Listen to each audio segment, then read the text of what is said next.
नमस्कार, मैं कमलेश कबीर आपका एक बार फिर स्वागत करता हूं इस नए एपिसोड में। आज के इस एपिसोड में हम बात करेंगे कांग्रेस पार्टी की। कांग्रेस पार्टी ने लोकसभा की अपनी पहली लिस्ट जारी कर दी है और पहली लिस्ट में कांग्रेस पार्टी ने बड़े जिसको कहते हैं कि सोच विचार करके सिर्फ और सिर्फ 39 कैंडिडेट्स की जो है वो लिस्ट जारी की है। अब इस लिस्ट के जो है वो बड़े मायने हैं और बड़े मायने कैसे हो सकते हैं वो भी हम थोड़ा सा समझ लेते हैं।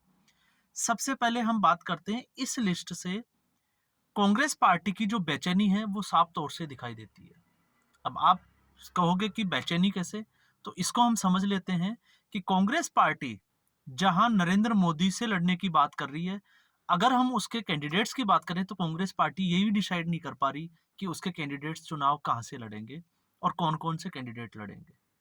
सबसे बड़ी बात, इस लिस्ट पे अगर हम गौर से देखते हैं तो इस पूरी लिस्ट में कांग्रेस के बड़े नेता, बहुत सारे जो नेता है वो इस लिस्ट से गायब है। तो अब इससे कयास ये लगाए जा रहे हैं, क्या ये नेता जो है वो समझ चुके हैं कि इस बार 2024 में नरेंद्र मोदी के सामने उनकी जीत है वो बहुत मुश्किल है, तो ऐसी स्थिति में वो चुनाव लड़ना ही नहीं चाहते या फिर वो मैदान छोड़ के भाग गए।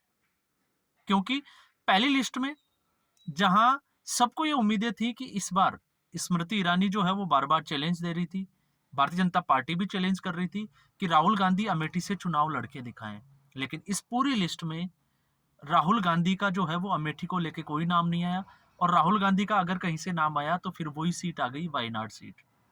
अब राजनीतिक विश्लेषक जो है वो अंदाजा ये लगा रहे हैं कि इस बार जो है वो वायनाड भी राहुल गांधी के लिए बहुत मुश्किल होने वाला है।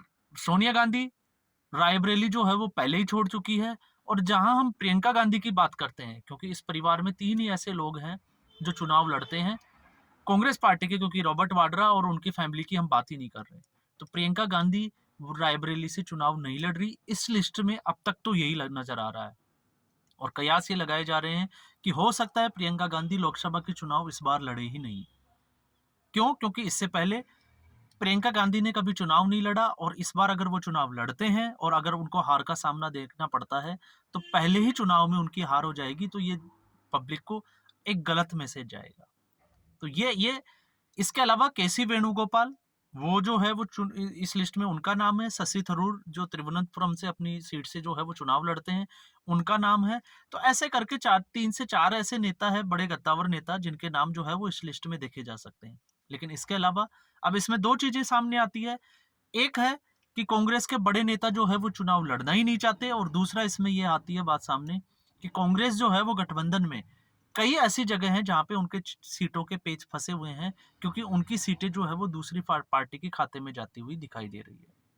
अब एक बात और हम और कर लेते हैं कि जहां भारतीय जनता पार्टी रात को 3:30 बजे तक, सुबह के 3:30 बजे तक जो है वो अपनी चुनावी जो समिति है उसकी मीटिंग करती है, उसके बाद में कैंडिडेट्स के नाम फाइनल करती है, उसी तरीके से अगर हम कांग्रेस की तुलना करके देखें तो कांग्रेस में राहुल गांधी जो कि एक बड़ा चेहरा है, भारत जोड़ो न्याय यात्रा के बीच में वो विदेश यात्रा करके आते हैं, आप सभी को पता होगा। लेकिन यहाँ पे जब सीडब्ल्यूसी की मीटिंग हुई तो राहुल गांधी उसमें उपस्थित नहीं थे और पहले ये कहा गया कि राहुल गांधी भारत जोड़ो न्याय यात्रा में बिजी है। लेकिन उसके बाद में एक बात और सामने आई थी कि राहुल गांधी जो है वो वीडियो कॉन्फ्रेंसिंग के जरिए इस मीटिंग में शामिल होंगे, लेकिन राहुल गांधी वीडियो कॉन्फ्रेंसिंग के जरिए भी इस मीटिंग में शामिल नहीं हुए। इससे आप लगा सकते हैं कि कांग्रेस पार्टी इस चुनाव को कितनी गंभीरता के साथ ले रही है। अभी तक का जो अंदेजा है उससे हमें ये लग रहा है कि राहुल गांधी या कांग्रेस पार्टी सब ने ये मान लिया है कि इस बार जो है वो चुनाव में बहुत कुछ ज्यादा जो है वो कांग्रेस पार्टी के लिए होने वाला नहीं है। साथ ही में इसमें एक बड़ी खबर और आई कि जम्मू कश्मीर, जहां पे प्रधानमंत्री नरेंद्र मोदी ने जम्मू कश्मीर का दौरा किया, वहां पे मीटिंग की और आपको पता है उस रैली के बाद में जम्मू कश्मीर के लोगों का समर्थन जो है वो प्रधानमंत्री नरेंद्र मोदी को देखने को मिला। लेकिन बड़ी खबर ये आई कि विपक्षी गठबंधन के अलायंस के जो दूसरे घटक दल थे, चाहे वो हम पीडीपी की बात करें, चाहे फिर हम नेशनल कॉन्फ्रेंस एनसी की बात करें, नेशनल कॉन्फ्रेंस उमर अब्दुल्ला, फारूक अब्दुल्ला आप सभी लोग जानते हैं, और इसके अलावा पीडीपी महबूबा मुफ्ती, और अब जो है ये लोग भी गठबंधन का हिस्सा नहीं रहे। फारूक अब्दुल्ला और उमर अब्दुल्ला की अगर आपने स्टेटमेंट सुनी ही तो आप सीधे तौर पे वो साफ कहते हुए जो है वो दिखाई देते हैं कि नरेंद्र मोदी के ऊपर पर्सनल, निजी और उनके परिवार में जो टिप्पणी जो की जा रही है, उससे इस विपक्षी गठबंधन का कोई भला होने वाला नहीं है। और साथ में पीडी के लिए भी और पीडीपी के लिए भी उन्होंने जो है वो जोरदार हमला बोला है कि पीडीपी से अगर ये पता होता कि पीडीपी जो है वो इतनी सीटें मांगेगी, क्योंकि नेशनल कॉन्फ्रेंस जो है वो कश्मीर की तीनों सीटों में से एक भी सीट जो है वो पीडीपी या किसी विपक्षी गठबंधन को देने के लिए तैयार नहीं है। और ऐसी स्थिति में पीडीपी और नेशनल कॉन्फ्रेंस जो है वो आमने सामने है। और जिस तरह से उमर अब्दुल्ला और फारूक अब्दुल्ला ने जो है वो लालू यादव की उस टिप्पणी को लेके विपक्ष को घेरा है, तो उससे जो है वो अंदाजा साफ है कि ये भी जो है वो गठबंधन जम्मू कश्मीर में भी नहीं चलेगा। तो अब गठबंधन में मात्र उत्तर प्रदेश जो है वो बचता है। और उत्तर प्रदेश में भी हमने देखा कि दोनों पार्टियों के लिए गले की हड्डी बना हुआ है गठबंधन। पीछा छुड़ाने चाहते हैं, लेकिन पहले आप चल रहा है कि पहले जो है वो इसकी घोषणा कौन करे। क्यों? क्योंकि कांग्रेस पार्टी जो है वो मायावती के साथ जाने में है। और आज जो स्टेटमेंट आया कि मायावती जो है वो कांग्रेस के साथ गठबंधन करने के लिए बिल्कुल भी इच्छुक नहीं है।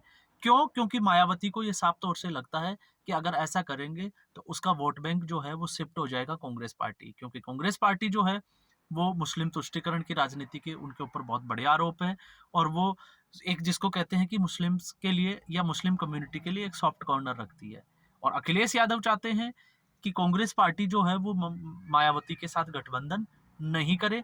इसलिए जो है यहाँ पे भी कयास ये लगाए जा रहे हैं कि चुनाव की तारीख के बाद में हो सकता है कि ये गठबंधन भी जो है वो टूट जाए। तो कांग्रेस की स्थिति जो है अब तक बड़ी हताशा से भरी हुई है, वो आपको इस पूरी लिस्ट में जो है वो नजर आ जाएगी। दूसरी ओर जहाँ पे राहुल गांधी की अगर आप रैली या इसको हम कहें कि जो जनसभाएं भारत जोड़ो न्याय यात्रा के तहत जो हो रही है, अगर आप उनके ऊपर नजर डालोगे तो उनके स्पीच से जो है वो आपको लगेगा कि राहुल गांधी अब जो है वो अपना फ्रस्ट्रेशन निकाल रहे हैं। अब देखिएगा, कल भी मैंने एक वीडियो देखा था कि वो किसी एक लड़के से पूछते हैं, आप ओबीसी से हैं, आप है तो आपको जो है वो नौकरी नहीं मिलेगी, आपका ये नहीं होगा। और चिल्ला चिल्ला के वो जिस हिसाब से बात करते हैं, तो उस हिसाब से ये लगता है कि राहुल गांधी जो है वो फ्रस्ट्रेशन में है। वो अपना फ्रस्ट्रेशन जो है वो भारत जोड़ो न्याय यात्रा के द्वारा जो है वो निकाल रहे हैं। तो ऐसी स्थिति भारतीय जनता पार्टी के मुकाबले कांग्रेस पार्टी की बनी हुई है, जो कि अब तक भारतीय जनता पार्टी जहां 195 उम्मीदवारों की लिस्ट जो है वो जारी कर चुकी है, कांग्रेस पार्टी ने सिर्फ 39 अपने उम्मीदवारों की लिस्ट जारी की है। और उस पे भी अगर आप नजर डालें तो पेच जो है वो सबसे ज्यादा फंसा हुआ है उत्तर भारत के राज्यों में, क्योंकि इस लिस्ट में ज्यादातर जो है वो साउथ के स्टेट, दक्षिण भारत के राज्यों में कांग्रेस पार्टी ने जो है वो सीटों की घोषणा की है। और ऐसा इसलिए क्योंकि दक्षिण भारत में जो है अब तक माना जा रहा था कि भारतीय जनता पार्टी जो है वो बिल्कुल कमजोर स्थिति में है। उत्तर भारत में भारतीय जनता पार्टी जो है वो दक्षिण भारत के मुकाबले बहुत ज्यादा आगे निकलती हुई दिखाई देती है, बहुत ज्यादा मजबूत है। तो ऐसी स्थिति में उत्तर भारत में जो है वो कोई भी बड़ा नेता, चाहे हम राजस्थान की एक वीडियो में पहले भी हम बात कर चुके हैं, सचिन पायलट और अशोक गहलोत जैसे नेता जो है वो भी चुनाव लड़ने से इनकार कर चुके हैं। वो भी चुनाव नहीं लड़ना चाहते। उत्तर प्रदेश में तो वैसे भी अगर हम देखें तो कांग्रेस पार्टी का कोई खास ज्यादा वजूद है नहीं। आम आदमी पार्टी पंजाब में जो है वो 13-0 से जीतने का दावा करती है। तो आप अंदाजा लगा सकते हैं कि कांग्रेस पार्टी आम आदमी पार्टी के मुकाबले पंजाब में कहाँ है। और वहां पे भी स्थिति ये बनी हुई है कि दिल्ली में दोनों साथ है, लेकिन पंजाब में दोनों के रास्ते अलग अलग है। तो ये भी एक स्थिति जो है वो कांग्रेस पार्टी की बनी हुई है कि उनके जो मतदाता, उनका जो कोर वोटर है, उसको क्या मैसेज जा रहा है इस चुनाव को लेके। जहां कांग्रेस पार्टी जो है वो दूसरी पार्टियों की छोटी छोटी जो क्षेत्रीय पार्टियां उनके सामने झुकती हुई नजर आती है, वहीं छोटी छोटी जो क्षेत्रीय पार्टियां हैं वो कांग्रेस पार्टी के ऊपर दबाव की राजनीति बनाने में कामयाब दिखाई दे रही है। तो अब तक का ये जो लिस्ट थी, इससे एक चीज तो साफ हो गई कि राहुल गांधी कतई नहीं चाहते कि उत्तर प्रदेश से वो चुनाव लड़े। और ऐसा उनका जो सराउंडिंग, जिसको हम कहते हैं कि जो लोग हैं कांग्रेस के, उनको भी लगता है कि राहुल गांधी जो है वो उत्तर प्रदेश की अगर किसी सीट से चुनाव लड़ेंगे तो वो जीतेंगे नहीं। ठीक ऐसे ही प्रियंका गांधी का उन्होंने बचाव किया, क्योंकि प्रियंका गांधी का पहला चुनाव है। और अगर पहले चुनाव में अगर वो उत्तर प्रदेश से चुनाव लड़ती है और अगर कहीं वो हार जाती है, तो फिर आप अंदाजा लगा सकते हैं कि उनकी छवि पे इसके या उसकी साख पे ऊपर कितना असर पड़ेगा। सोनिया गांधी अपने 10 जनपद के जो बंगला है उसको बचाने में कामयाब दिखाई दी, और उन्होंने पहले ही जो है वो लोकसभा सीट छोड़ के अपनी रायबरेली की कारण जो है चाहे कांग्रेस पार्टी उनकी स्वास्थ्य का कितना ही हवाला दे, लेकिन सीधे तौर से जो है वो मैसेज यही जाता है कि कहीं न कहीं जो 10 जनपद का उनका बंगला है, उसको बचाने की एक लड़ाई थी और उस लड़ाई में सोनिया गांधी कामयाब हुई। हालाँकि कांग्रेस के नेता चाहते थे कि सोनिया गांधी को हिमाचल प्रदेश से चुनाव लड़ाएँ, लेकिन अंदरूनी तौर से हाईकमान को पता था कि हिमाचल प्रदेश में जो है, वो कांग्रेस पार्टी हार भी सकती है और ऐसा इसलिए क्योंकि पूर्ण बहुमत की सरकार होने के बावजूद कांग्रेस की भारतीय जनता पार्टी ने अपना कैंडिडेट जो है वो खड़ा किया हिमाचल में और उसको जीत भी मिली। अब वो जीत कैसे मिली, क्रॉस वोटिंग हो चाहे कुछ भी हो, हम उसकी बात नहीं कर रहे हैं। तो ये स्थिति अब कांग्रेस पार्टी की बन गई है। आने वाले दिनों में देखते हैं कांग्रेस पार्टी जो है वो कब तक अपनी दूसरी लिस्ट जारी करती है और कितने बड़े गद्दावर नेताओं को उस लिस्ट में देखा जा सकता है। ये जो है वो बड़ा एक सरप्राइजिंग जो है वो मोमेंट होगा सभी लोगों के लिए। तो आज के एपिसोड में बस इतना ही। फिर हम एक नए एपिसोड के साथ हाजिर होंगे। तब तक के लिए नमस्कार, धन्यवाद।